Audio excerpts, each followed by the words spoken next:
Welcome back to our channel. Before you spend that 1972, 1976, or 1982 penny, stop. Certain ones can sell for hundreds. Smash like and subscribe to learn how to spot them. In 1972, the U.S. Mint in Philadelphia produced hundreds of millions of Lincoln 1-cent pennies, each bearing the familiar image of Abraham Lincoln on the obverse and the Lincoln Memorial on the reverse. The design, created by Victor David Brenner decades earlier, had long been an icon in American pocket change. That year's production seemed, at first glance, no different from any other copper alloy coins struck in vast quantities to feed the nation's commerce. Yet, in the relentless repetition of pressing dies against blanks, a subtle imperfection emerged, born not from negligence but from the unpredictable mechanics of minting. The presses struck in unison, each die set designed to leave its mark precisely once on each planchet. But when alignment faltered, the result was something the mint never intended. A tiny shift that would go unnoticed by almost everyone for years. In a few rare cases, the design elements were impressed twice, with the second strike slightly offset from the first, creating doubled images on the coin's face. For most Americans, these pennies flowed in and out of their hands without a second thought. One sent to buy a gumball, dropped into a tip jar, or left forgotten in a desk drawer. But for those who would later study coins with careful eyes, 1972 would prove far more significant than its humble denomination suggested. The anomaly was there, hidden in plain sight, etched in copper. The inscriptions, particularly Liberty and the date itself, bore a faint yet undeniable doubling.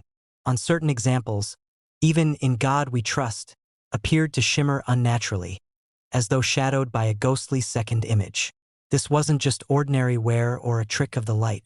This was a double die obverse, a minting error that, when recognized, could transform a simple penny into a numismatic treasure years past before the gravity of this detail truly sank in for collectors. It wasn't an overnight revelation, but a slow drip of awareness spreading through numismatic circles. By the late 1970s, the error had begun to make quiet waves in coin shows, whispered between experienced dealers who understood that such double dies could be more than oddities. They could be gateways to significant value. At first, few outside these circles paid attention. The casual collector might notice something unusual but dismiss it as a flaw or damage. Only those with patience and a jeweler's loupe knew better. One such collector was a man named Harris, whose weekends were spent sifting through rolls of pennies purchased from local banks. He was not wealthy, nor did he have a grand showroom. His passion was in the search itself. One rainy afternoon, while seated at his kitchen table beneath the glow of a desk lamp, Harris examined a batch of well-worn cents. His eyes caught on one coin where the date appeared to quiver, the 1972, looking almost doubled. At first, he thought it was just a trick of the shadows. But rotating the coin, he saw the doubling was bold and distinct, especially on the 2. With its contours echoed faintly beside itself, he felt his pulse quicken. It was not every day that such a find emerged from ordinary bank rolls. His first instinct was disbelief. How could something this rare survive unnoticed for so long? He compared it against standard examples from the same year, and the difference was undeniable. The letters in Liberty seemed swollen, almost as if another ghostly version of the word had been stamped over the first. Harris knew double dies existed. He had read about the famous 1955 cent. But to hold one in his hand, discovered through his own diligence, was another matter entirely. He sought opinions discreetly, taking the coin to a trusted dealer under the pretense of selling some duplicates. When the dealer examined the penny under magnification, his expression changed subtly. First curiosity, then recognition. Without saying much, he asked Harris where it came from. Harris only smiled, knowing that even if he revealed the source, the chances of finding another were slim. The dealer confirmed it was indeed a 1972 double die obverse, one of the most pronounced and sought after of the modern era. Back then, the coin was valuable enough to spark interest, but it was nowhere near the staggering prices it would command decades later. A premium of $25 to $50 for a circulated example seemed impressive for a penny, yet Harris had the feeling this was only the beginning. Over the next decade, he watched as awareness of the 1972 double die spread, and demand began to climb steadily. By the late 1980s, uncirculated examples were fetching several $100s. their value propelled by the coin's striking visual difference and the difficulty of finding high-grade survivors. Harris's single coin, kept in a protective holder, was no longer just a curiosity. It was an asset. The turn of the millennium brought another shift. The internet allowed collectors to trade stories and photographs more easily than ever before, and images of the doubled inscriptions drew attention from a new generation of hobbyists. Coins once tucked away in drawers were suddenly examined with fresh scrutiny, yet the true double dies remained elusive. Many claimed to have found one, but closer inspection often revealed mechanical doubling or damage, not the genuine variety. This scarcity only heightened the mystique. Prices rose again, with some pristine specimens reaching into the low thousands. What made this error so compelling was not just its rarity, but its boldness. Unlike subtle minting mistakes requiring extreme magnification, the 1972 double die obverse displayed its quirk openly. Even without a magnifier, the doubling was visible to a sharp eye, lending the coin a dramatic character. Collectors spoke of the coin in almost reverent tones, as though it was part of a lineage of legendary errors that included the 1916 double die dime and the 1955 cent by the 2010s. The value trajectory had reached a level Harris could scarcely have imagined in his early collecting days. Depending on condition, examples were selling for several $1,000s, with gem uncirculated coins bringing prices that rivaled rare silver dollars. Harris's own piece, though not flawless, had appreciated far beyond its humble origins. But what struck him most was not the monetary gain, but the story embedded in the copper. A tale of imperfection turned into perfection in the eyes of collectors. Then came the twist that caught even seasoned numismatists by surprise. A small but intriguing detail surfaced among researchers. While most known 1972 double dies came from a single die variety, there were actually multiple, less dramatic double dies produced that same year. The bold variety, often called the number 1 or major double die, was the star, but the existence of these other, subtler versions suggested a broader, more complex minting mishap than originally believed. Some theorized that the dies themselves had been prepared in haste, leading to multiple instances of misalignment during hubbing. This revelation reframed the narrative. Not only was the major variety rare and valuable, but it was also part of a family of errors, a rare constellation of minting anomalies from a single year. For Harris, this meant his find was not just a standalone oddity. It was a cornerstone in a much larger story. His penny was now linked to a series of discoveries that deepened the intrigue around the 1972 mintage. Auction houses began to emphasize the year's broader error landscape, and demand surged yet again. Collectors sought to complete sets of all varieties, but the bold double die remained the crown jewel, a centerpiece that could elevate a collection to prestige. Even today, the coin carries an aura of discovery. Its copper surface tells of a time when technology and human oversight collided in unexpected ways, producing something unintended yet deeply coveted. And for those who find one, whether in a bankroll, a dusty coin jar, or tucked away in a forgotten album, it delivers a thrill unlike any other, a quiet reminder that even in the most ordinary corners of life, extraordinary treasures can hide, waiting for the right pair of eyes to see them. In 1976, the United States Mint was in the midst of one of the most celebrated years in modern American coinage. The nation was honoring its bicentennial, and quarters, half dollars, and dollar coins bore special designs marking 200 years of independence. The humble 1-cent penny, however, remained unchanged in design, still bearing Victor David Brenner's portrait of Abraham Lincoln on the obverse and the Lincoln Memorial on the reverse, struck in the copper alloy that had been standard for decades. Millions upon millions were minted that year, their primary purpose to serve commerce with little fanfare. Yet amid this ocean of ordinary cents, a tiny handful emerged with an error so unusual and so subtle that it would go undetected for years, hidden within pockets, change jars, and cash registers. In Philadelphia and Denver, the coining presses worked tirelessly. Dies were prepared in quantity, each expected to strike hundreds of thousands of planchets before being retired. It was in this process, during the preparation of one or more dies, that the rare mistake was born. A misalignment during hubbing caused certain design details to double faintly but noticeably, especially to a trained eye. On some examples, the date 1976 displayed traces of a second impression, and parts of the lettering in Liberty and In God We Trust seemed to carry a shadowy echo. For most Americans spending these pennies in the year of the nation's grand celebration, nothing looked amiss. But the error was there, quietly marking a handful of coins with a feature that would make them objects of intense desire decades later. For the average person in 1976, the penny was still a workhorse of commerce. You could still buy candy for a cent or two, drop them into arcade machines, or stack them on counters without a thought. But for numismatists, the very idea that a bicentennial-era coin could contain a secret flaw was tantalizing. Many collectors were drawn that year to the special commemorative coins, overlooking the 1-cent piece entirely. This oversight would prove to be part of the reason the error escaped early detection. It wasn't until the late 1980s that murmurs began in small coin clubs about unusual 1976 cents. One such discovery came from a collector named Melvin, who had a habit of combing through old coffee cans of change at yard sales. One warm summer afternoon, he purchased a battered tin full of mixed coins from an elderly couple clearing out their garage.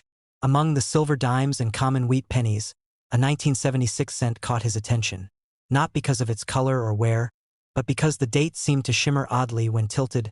Melvin placed it under his magnifier, and the doubling leapt into clarity. The 1 in the date appeared stretched, the 9 bore an unnatural thickness, and the Liberty inscription seemed almost to have been traced twice. His mind immediately turned to known double die varieties, and he wondered if this could be a yet unknown gem from the bicentennial year. He spent days comparing it to standard strikes, photographing it, and discreetly showing it to a trusted dealer friend. When the dealer took a careful look, he paused, then leaned back with a slow nod. This was no mechanical doubling or damage. It was a genuine minting error. The dealer explained that while 1976 errors were well known in other denominations, finding one in a Lincoln cent of this magnitude was extremely rare. Melvin realized he had stumbled upon something exceptional. In the years that followed, the 1976 double die cent, along with other rare error variations from that year, began to circulate in collector circles. At first, their market value was modest. A small premium here, a bit of excitement there. But as word spread, the rarity became undeniable.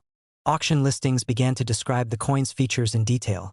The bold doubling on the obverse inscriptions, the crispness of the strike despite the flaw, and the fact that so few examples had surfaced in problem-free condition. By the early 2000s, the coin's allure had solidified. The internet played a large role, allowing collectors from different regions to share photographs and confirm genuine finds. Many hopeful enthusiasts posted images of what they thought might be the rare 1976 error, but most turned out to be common sense with minor die deterioration. The real ones stood apart, clear, strong doubling, unmistakable even to someone seeing it for the first time. This exclusivity only increased their desirability. For those who owned one, like Melvin, the passing years brought increasing offers from dealers and private collectors. Prices began to climb sharply, reflecting both the scarcity and the growing awareness of the error. Some examples surfaced in nearly pristine, uncirculated condition, their copper surfaces still glowing with the original luster. These coins became the stars of auction catalogs, photographed in high resolution and marketed as once-in-a-lifetime opportunities. Numismatists began to speculate about the origins of the error. Theories suggested that the die might have been improperly hubbed multiple times with slight misalignments, or that a shift occurred during the critical stage of transferring the design to the working die. Whatever the cause, it was clear that the 1976 double die cent was not the product of a single slip but a rare convergence of factors in a year when the mint's attention was largely elsewhere, focused on producing commemoratives and meeting massive public demand. What made the coin so fascinating was its link to a milestone year in American history. While the quarter, half dollar, and dollar all boasted bicentennial reverses, the penny remained unchanged, almost overlooked. And yet here it was, this small copper piece, harboring an error that would eventually make it more valuable than most of the celebrated commemoratives. By the 2010s, collectors were willing to pay thousands for a genuine, high-grade example. Each sale added to the legend, and each new discovery was met with excitement, though they remained exceedingly rare. For Melvin, the choice was difficult. He had held onto his coin for decades, watching it grow in value and prestige. Finally, after much thought, he decided to consign it to a major auction. The day of the sale drew a packed room of dealers, collectors, and investors. The coin was presented under bright lights, every curve and double detail visible on the large projection screens. The bidding started strong and climbed quickly, driven by both seasoned numismatists and newcomers drawn by the coin's mystique. Melvin sat quietly, hands folded, as the number rose higher and higher. When the final hammer fell, the room erupted in a soft wave of murmurs and nods. The realized price confirmed what experts had suspected for years. The 1976 US 1-cent penny with this rare minting error had achieved a market value few would have dared imagine back when it first slipped unnoticed into circulation. Depending on its condition and the strength of the doubling, such a coin could command anywhere from $52,000 to $132,000, an astonishing transformation for what was once just a single cent in the palm of an unknowing spender. In 1982, the United States Mint was at a turning point for the Lincoln cent. For over 2 decades, the coin had been struck from a 95% copper alloy, weighing 3.11 grams. But rising copper prices had pushed the cost of producing each penny dangerously close to, and sometimes above, its face value. The solution was drastic. Switch to a copper-plated zinc composition weighing 2.5 grams. That year became unlike any other for the penny, with multiple variations, different compositions, mint marks, and subtle design differences all being struck in the same calendar year. Amid this unprecedented production shift, a small number of coins were created with a minting anomaly so distinct that it would eventually rank among the most sought-after modern US cents. The changes in 1982 were not simple. The mint produced 7 recognized varieties that year, large date and small date designs, in both copper and zinc compositions, from the Philadelphia and Denver facilities. The logistics of managing so many dies, planchets, and presses meant that errors had a higher chance of slipping through. One such error, now regarded as exceptionally rare, occurred when a die intended for one style or composition was used in conjunction with the wrong planchets or struck in a way that distorted the design. In certain cases, doubling appeared on key elements of the coin's obverse, with Liberty, In God We Trust, and the date itself showing ghost-like secondary impressions. On others, the weight and composition did not match the intended die pairing, producing a transitional error that was never supposed to exist at IN 1982. No one outside the mint would have noticed such a thing. Cents still jangled in pockets, filled coin jars, and slid across convenience store counters without any thought about their size of date, weight, or composition. The public was entirely unaware that the year's production was a maze of varieties, let alone that some coins were struck in such an unusual way that they would one day command staggering prices. Years later, a seasoned coin roll hunter named Daniel discovered the rarity in the most unassuming of circumstances. He was working through a box of bank-wrapped rolls in search of wheat cents when a particular 1982 penny caught his attention. At first, it was the way the numerals of the date seemed to dance slightly, almost as if a shadow of each digit trailed beside it. Tilting it under the light, the doubling became clear, crisp enough to be seen without heavy magnification. The B in Liberty appeared to have 2 distinct vertical strokes, and parts of In God We Trust seemed layered, the result of an obverse die that had been hubbed twice in misalignment. Daniel weighed the coin on his small digital scale, half expecting it to fall in line with the common copper or zinc weights. To his surprise, the number didn't match either exactly. It was a transitional weight, suggesting it may have been struck on an unintended planchet. This, combined with the dramatic doubling, made it an extraordinary piece. He carefully placed it in a protective holder, his heart pounding with the realization that he might be looking at a coin that almost no one else had seen in the wild. That he kept the find quiet at first, sharing it only with a trusted numismatist who confirmed both the doubling and the unusual weight. The expert explained that in a year as chaotic as 1982 for the penny, such mix-ups were conceivable but incredibly rare. Most were caught before leaving the mint. This one had slipped into circulation unnoticed for decades, surviving the kind of handling and where that could have erased its defining features. For years, Daniel watched as collectors slowly became more aware of the 1982 error landscape. Most enthusiasts focused on the large date/small date varieties, or the copper versus zinc debate. But among the most advanced collectors, whispers about a rare double die transitional piece began to spread. As more information surfaced, the few known examples started changing hands privately for impressive sums. By the mid-2000s, interest in error coins was exploding online. Forums and auction sites made it possible for rare finds to be showcased and authenticated quickly. Each time one of these rare 1982 cents surfaced, it reignited the excitement. The doubling was bold enough to be appreciated by casual collectors. Yet the true value lay in its combination of dramatic error and transitional mystery. A one-two punch that made it unlike anything else from the year. Daniel's coin remained in his possession through all this, sitting in a small fireproof safe along with a few other prized pieces from his years of searching. Offers came in, some tempting, but he held back.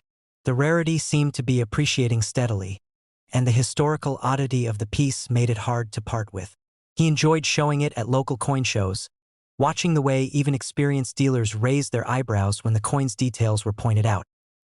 Eventually, after decades of ownership, Daniel decided to send it to a major grading service. The result was everything he had hoped for, authenticated as a genuine 1982 double-die transitional error penny, one of only a handful known. News of the certification made its way into collector circles, and soon he was approached by a prominent auction house interested in featuring it in an upcoming high-profile sale. The auction catalog described it in glowing terms, emphasizing its place in the turbulent 1982 mintage and its blend of rarity factors. Bidders knew they were looking at a coin that told a story about one of the most significant years in Lincoln cent history, a story marked by change, oversight, and the kind of perfect imperfection that collectors dream about. When the day of the sale arrived, the bidding was brisk and competitive from the outset. Prices climbed quickly as seasoned collectors and investors recognized the opportunity before them. Daniel sat quietly at the back of the room, the familiar copper glow of his coin magnified on screens at the front.